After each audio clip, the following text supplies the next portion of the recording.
మీ voice రావట్లేదు రవికుమార్ గారు. Mute లో ఉన్నాడు. సందీప్ గారు గుడ్ మార్నింగ్. సో మీరు మళ్ళీ కొడంగల్లో గెలుచుడు ఎక్కువ అని చెప్పేసి మీరు మాట్లాడుతూ ఉన్నారు, ప్రతిపక్షాలు మాట్లాడుతున్నాయి. కాకపోతే ఖచ్చితంగా 2034 వరకు నేనే సీఎంగా ఉంటానని బల్లగుద్ది మరీ చెప్తున్నారు. అంత నమ్మకం ఉంది సీఎం రేవంత్ రెడ్డికి. మీరేమో అసలు మళ్ళీ అధికారంలోకి కాంగ్రెస్ ప్రభుత్వం రాదన్నట్టు మాట్లాడుతున్నారు. సందీప్ గారు, మీకు ప్యానెల్ ఉన్నటువంటి మిత్రులు జయరామ్ గారికి, రామరెడ్డి గారికి, సతీష్ గారికి, అందరికి జీ న్యూస్ ప్రేక్షకులకు వెరీ గుడ్ మార్నింగ్ అండి. ఇప్పుడు చాలా సంతోషం. ముఖ్యమంత్రి గారు 2034 వరకు ఉంటారా లేకపోతే 2064 వరకు ఉంటారా మాకేం అభ్యంతరం లేదు. ప్రజలు ఎన్నుకుంటే ఈ దేశం ప్రజాస్వామ్య వ్యవస్థ. ప్రజాస్వామ్యంలో ఓట్లేసి జీవితకాలం వాళ్ళని ఎన్నుకుంటే కూడా ఏం కాదంటలేము. కానీ ముందు ఇవాళ మీకు అధికారం ఇచ్చింది, 5 ఏళ్లకు అధికారం ఇచ్చింది. ఈ అధికారంలోకి రావటానికి 420 హామీలు ఇచ్చింది. ఇంకా అవన్నీ తెలుసు మనకి. వాటిని నెరవేర్చి ప్రజల మన్ననని మీరు చూరగొనండి. కానీ అవి చెయ్యకపోగా అడుగడుగున వంచన, మోసం అగా కాంగ్రెస్ పార్టీ రేవంత్ రెడ్డి గారు సర్కారు చేసేది. అది ప్రశ్నించేటటువంటి వాళ్ళని గొంతు నొక్కడం, ఎవరిని ఏది పడుతుంది మాట్లాడటము, ఆయనకు నచ్చకపోతే నచ్చిన వాళ్ళు గొప్పోళ్ళు, మహామేధావులు, చాలా సమాజ హితం కోరేటటువంటి వాళ్ళు, ఆయనకు నచ్చకపోతే వాళ్ళు దుర్మార్గులు, అరాచకులు, ఇష్టం వచ్చినట్టు మాట్లాడటము. ఏంటండి నిన్న మాట్లాడేది ముఖ్యమంత్రి గారు? ఒక ముఖ్యమంత్రి స్థాయిలో ఉండి కుర్చీలో కూర్చొని ఏం మాట్లాడుతున్నామో తెలియకుండా ఏం మాట్లాడాడంటే, ఇంజనీరింగ్ విద్యార్థులట సంవత్సరానికి 1,00,000 మంది విద్యార్థులట, వాళ్ళు ఎవరు దేనికి వెనక్కి రాకుండా పోతున్నాడు, ఒక క్రిమినల్ వేస్టేజ్ అట. ఏమన్నా ముఖ్యమంత్రిని మనం ఆ మాట మాట్లాడకూడదు. కానీ ముఖ్యమంత్రికి ఆ విధంగా దిగజారి రాజకీయంగా మాట్లాడుతున్నప్పుడు కొన్ని మాట్లాడక తప్పదు. ఒక బుద్ధి జ్ఞానం ఉన్నటువంటి వాళ్ళు ఎవరైనా మాట్లాడే మాట నాది.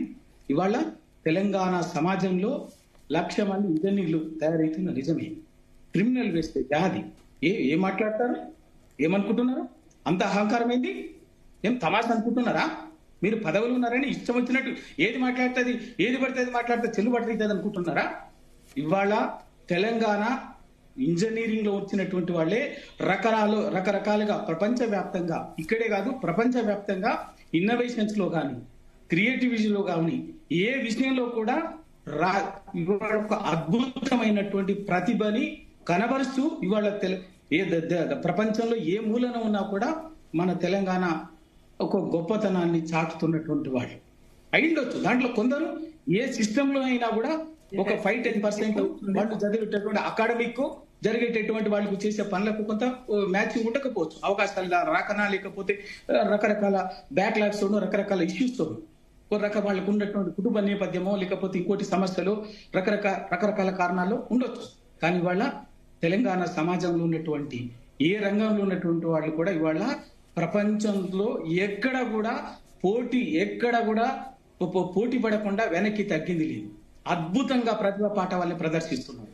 ఇంజనీరింగ్ రంగం కావచ్చు, మెడికల్ రంగం కావచ్చు, సాఫ్ట్వేర్ కావచ్చు, ఎక్కడైనా కూడా వాళ్ళు అటువంటివి పట్టుకొని వాళ్ళ ఒక సాఫ్ట్వేర్ ఇంజనీరింగ్ విద్యార్థులని ఒక క్రిమినల్ వేస్టేజ్ అంటారు. ఇది ఆ పద్ధతి. ఒక ముఖ్యమంత్రిగా నువ్వు ఇదా మాట్లాడాల్సింది? ఏం చెప్పాలి సమాజానికి? మీరు చేయాల్సింది ఏంది? ఒకవేళ ఏమైనటువంటి లోటుపాట్లు ఉన్నాయి, వాటిని సరిదిద్దడానికి మా ప్రభుత్వం ప్రయత్నం చేస్తుందని చెప్పాలి. అది పక్కకు పెట్టి నోటికి ఏది వస్తే మాట్లాడటం అన్నది ఇవాళ అసలు ఇప్పటి వరకు మనకు ఇక్కడ ఉన్నటువంటి వాళ్ళందరికీ, అందరు కూడా సమాజంలో నిరంతరం యాక్టివ్గా ఉన్నటువంటి వాళ్ళు ఏదో ఒక రూపంలో అందరం చూసినాం. కానీ ఈ విధంగా ఎవరిని పడితే వాళ్ళని ఏది పడితే అది ఒక నరహంతక భాషలోని, క్రిమినల్ భాషలో మాట్లాడే ముఖ్యమంత్రిని నేనైతే నా 35 ఏళ్లుగా ఒక జర్నలిస్ట్ గా ఒక ఎన్టీ రామారావు గారిని మొదలుకొని ఇప్పటివరకు అనేక మంది ముఖ్యమంత్రులను నేను దగ్గరుండి చూస్తున్నాను. రాజకీయంగా మాట్లాడతారు, వాళ్ళ అభిప్రాయ భేదాలతో మాట్లాడతారు. కానీ ఇవాళ ఇంత క్రిమినల్, మొన్న రిటైర్డ్ ఇంజనీర్లని ఏం మాట్లాడిండు? అంతకుముందు ఎవరి టీచర్లని ఏం మాట్లాడిండు? ఎవరిని పడితే ఏది పడితే అది మాట్లాడితే చెల్లుబాటు అవుతుంది అన్నది పద్ధతి కాదు. తక్షణమే ఇవాళ ముఖ్యమంత్రి గారు ఇవాళ తెలంగాణ ఇంజనీరింగ్ విద్యార్థి సమాజానికి క్షమాపణ చెప్పాలి. ఏం తమాషా అనుకుంటున్నారా? ఏది మీకు చేతనైతే చేయండి. విద్యా వ్యవస్థ 2.5 సంవత్సరాల్లో విద్యా వ్యవస్థ సంఘనాకిపించింది, సరిపోతలేదు. ఓకే, ఇవాళ ఓకే. గురుకుల పాఠశాలలో ఓకే, రవికుమార్ గారు, నేను మళ్ళీ మీతో మాట్లాడతాను. ఓకే. 70-80 మంది పిల్లలు ఇవాళ ఆత్మహత్యలు మరణ మృదంగం అవుతుంది అక్కడ. ఓకే, రవికుమార్ గారు, నేను మళ్ళీ మీతో మాట్లాడతాను. రైట్.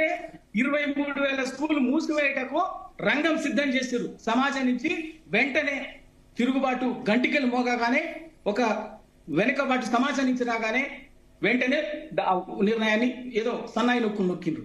ఓకే, రవికుమార్ గారు, నేను మళ్ళీ మీతో మాట్లాడతాను. ఓకే, ఈ పద్ధతి ముఖ్యమంత్రి గారు మార్చుకోకపోతే 2034 కదా మీకు అంత ఉంటే ఎందుకు మరి కొడంగల్లో మీకు రాష్ట్రం మొత్తం ఎండిపోయిన ఏ యూట్యూబ్ ఛానల్ ఎవరైనా పెడితే ప్రజలు ఏం చెప్తున్నారో తెలుసు. Okay, right. సతీష్ గారు, గుడ్ మార్నింగ్. ఓకే, రవికుమార్ గారు, మీ వల్ల బాధితులై రోడ్డు మీద పడ్డారు. ఓకే, రవికుమార్ గారు, నేను మళ్ళీ మీతో మాట్లాడతాను. ఎంపీటీసీ ఎన్నికలు పెట్టండి, మండల పరిషత్, జిల్లా పరిషత్ ఎన్నికలు పెట్టండి. ఓకే, రవికుమార్ గారు, నేను మళ్ళీ మీతో మాట్లాడతాను. రవికుమార్ గారు, ఓకే, రవికుమార్ గారు, ప్లీజ్. రవికుమార్ గారు, నేను మళ్ళీ మీతో మాట్లాడతాను. ఓకే, సతీష్ గారు, ప్లీజ్. ఆ కాన్ఫిడెన్స్ ఏంటి? 2034 వరకు కూడా నేనే సీఎం